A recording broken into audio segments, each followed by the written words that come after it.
The encounter. The ancient warship. In the deep blackness near the Orc cloud, Chief Petty Officer Russell Clark stood on the bridge of the UES Dauntless. He gripped the rail as the ship cruised through the void. This was Earth's first warp-capable destroyer, a hard-won prize for the fledgling United Earth Navy. As a veteran spacer, Clark had seen his share of action against pirates and renegades on the fringes of human space, but now, as an unidentified contact appeared on the scopes, a chill ran down his spine. "Captain, massive unknown vessel detected." The sensor officer called out. "Range, 500,000 kilometers and closing." Captain Sinclair leaned forward in his chair, eyes narrowing. On screen. The view screen flickered to life, revealing a behemoth of a ship, angular and alien, overflowing with weapons. It dwarfed the Dauntless, stretching an incredible 20 kilometers from bow to stern. "My God," someone whispered. "Is that? Are they aliens?" Sinclair finished grimly. "Our first contact, and they don't look friendly." He turned to the comm officer. "Hail them." Before the officer could comply, a searing blue beam lashed out from the alien ship, spearing the Dauntless amidships. The destroyer lurched as alarms blared and consoles exploded in showers of sparks. First contact. In the sudden darkness of the stricken bridge, lit only by emergency lights, Sinclair coughed through the smoke. "Damage report. Engines offline." The engineer shouted over the din. "Weapons down. We're dead in space." Sinclair locked eyes with Clark, his expression hard. "It seems our first contact has no interest in talking. Sound battle stations. We'll show them what humans are made of." As the crew rushed to action stations, the knowledge pulsed through Clark's mind. If they couldn't get the ship back online, couldn't fight off this alien monster, then Earth and all of humanity would be next. As the Dauntless drifted, powerless, a sleek alien shuttlecraft emerged from the behemoth ship. It glided through the void, docking with the destroyer's airlock. The inner airlock door hissed open, and a boarding party of tall, slender humanoids with pale blue skin and glowing eyes strode onto the bridge. They moved with otherworldly grace, their steps fluid and precise. The Rakari Dominion. The group was led by a regal figure, his bearing proud and imperious. He wore an elaborate headdress adorned with shimmering crystals that cast dancing lights across his angular features. "I am Thul, overseer of the Rakari Dominion," he announced, his voice resonating with authority. His glowing eyes fixed on Captain Sinclair. "You will take me to your leader." Sinclair stood firm, meeting Thul's gaze. "I'm the captain of this vessel. If you want to talk, you talk to me." Thul's lips curled in a sneer. "You are an underling. The Rakari do not waste time with subordinates.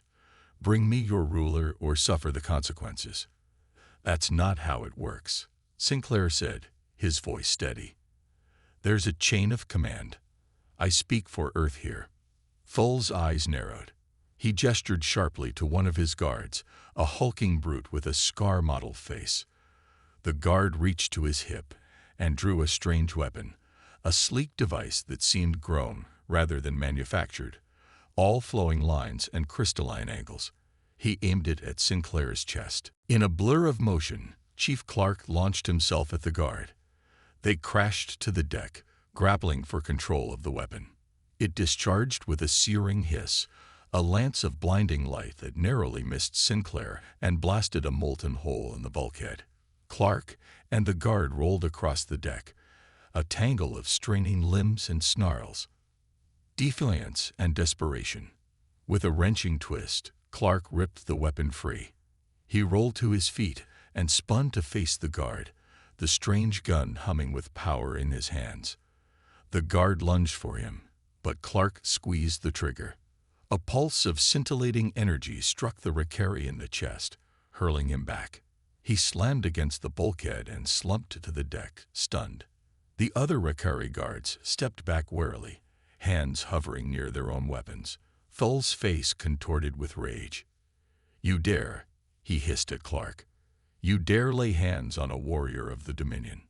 This insult will not stand.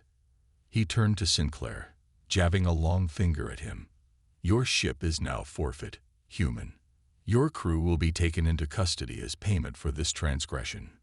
Be grateful I do not have you all executed on the spot. Thul snapped his fingers, and the Rakari guards advanced, pulling gleaming restraints from their belts. They closed in on the bridge crew, intent on shackling them. Clark hefted the captured weapon, putting himself between the aliens and his crewmates. His eyes flicked to Sinclair, awaiting orders. The captain's face was grim, the weight of the moment etched in the lines around his eyes. The fate of the ship, the crew, and perhaps all of Earth hung in the balance. As the Rakari guards closed in, energy cuffs humming ominously, Clark's eyes darted across the bridge consoles. A flashing light caught his attention. The point defense batteries were back online. Without hesitation, he barked an order at the ship's computer. Computer, target the alien shuttle and open fire. Now, the computer chimed in acknowledgement. A heartbeat later, the hull shuddered as the destroyer's rail guns roared to life. Hypersonic slugs ripped through the Rakari shuttle, tearing it to shreds. The docking tube ruptured, venting atmosphere in a violent gale. Thul and his guards staggered as explosive decompression rocked the bridge. Some were blown clean off their feet, tumbling in the sudden hurricane of escaping air. Alarm klaxons blared, adding to the cacophony. Evacuate. Captain Sinclair roared over the chaos. All hands, abandon ship. Get to the escape pods. The bridge crew leaped into action, racing for the exit. Clark stood his ground, the alien weapon thrumming in his grip. He squeezed off shot after shot, energy pulses slamming into the disoriented Rakari. The boarders fell back, scrambling for cover. One by one, the crew made it to the escape pods. Clark covered their retreat, backing step by step toward the exit. Thul rose to one knee, his elegant headdress askew. He snarled, drawing a sleek sidearm from his belt. A sizzling bolt whipped past Clark's head as he dove through the hatch, sealing it behind him. Clark sprinted down the passageway, the last one to the pods. He hurled himself into the final capsule just as another alien beam sliced through the hull behind him. The pod blasted free of the Dauntless, engines flaring. Through the tiny viewport, Clark watched the stricken destroyer recede into the distance, its rail guns still flashing sporadically, spitting defiance to the end. But it was a futile gesture. Inexorably, the Rakari warship drew the Dauntless into its cavernous hangar bay, swallowing it whole. The human escape pods arrowed toward the distant light of Sol, engines straining. They carried precious cargo, the survivors of humanity's first clash with the Rakari Dominion. Earth had to be warned. The aliens were coming, and they didn't come in peace. The response, the rescue. The escape pods drifted in the void for hours, their occupants waiting anxiously for rescue. Chief Clark floated in zero, his mind replaying the intense confrontation with the Rakari over and over. The look of rage on Thul's face as Clark stunned his guard was burned into his memory. Finally, a UEN search and rescue ship arrived, tractoring the escape pods into its hangar bay. Clark and Captain Sinclair were whisked away to a secure debriefing room, where Admiral Novak, the stern-faced commander of Earth's Space Defense Forces, awaited them. Novak wasted no time with pleasantries. The situation is grim, gentlemen. That Rakari mothership you encountered has taken up orbit around Earth. They're launching fighters and troop transports by the thousands. Our defenses are being overrun. Sinclair leaned forward, his brow furrowed. What's the plan, Admiral? How do we counterattack? Novak shook his head. There is no counterattack. The nations of Earth have agreed to an unconditional surrender. Surrender, Sinclair exclaimed, rising from his seat. We can't just give up. We have no choice, Novak said, his voice heavy.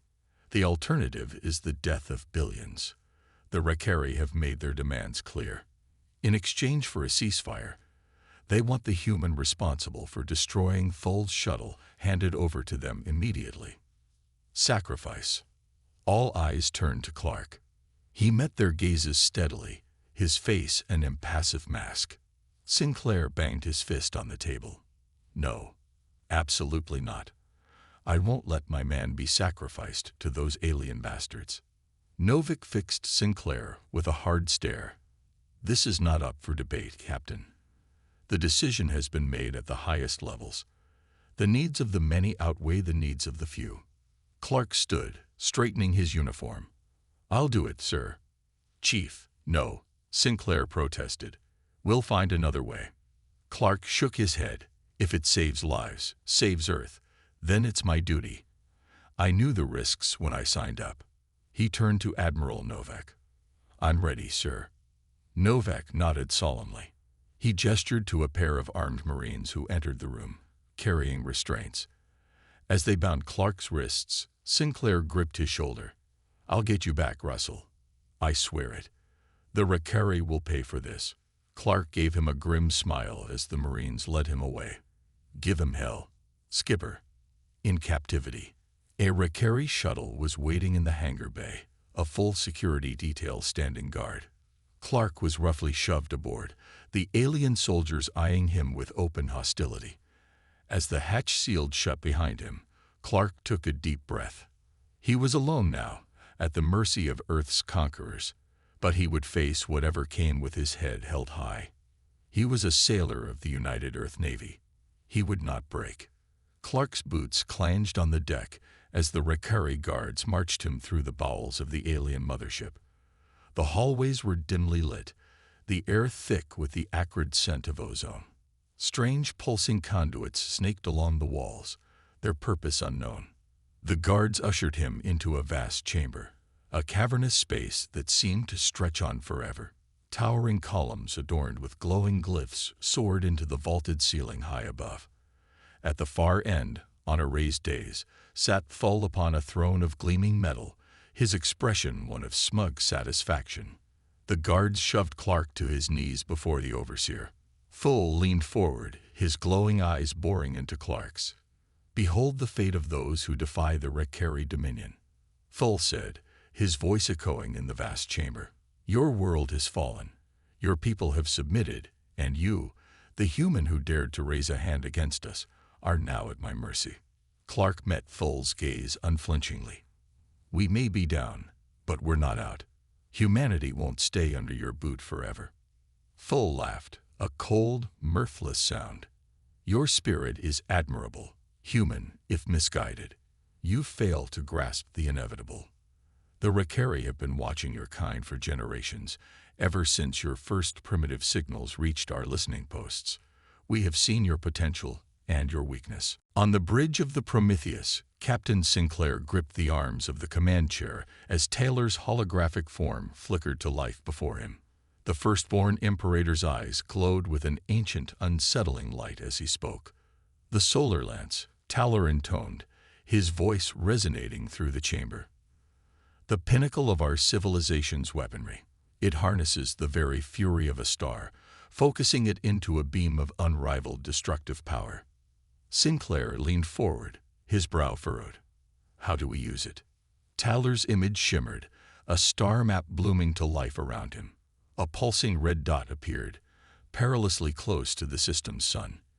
You must take the Prometheus into the sun's corona, the Imperator explained.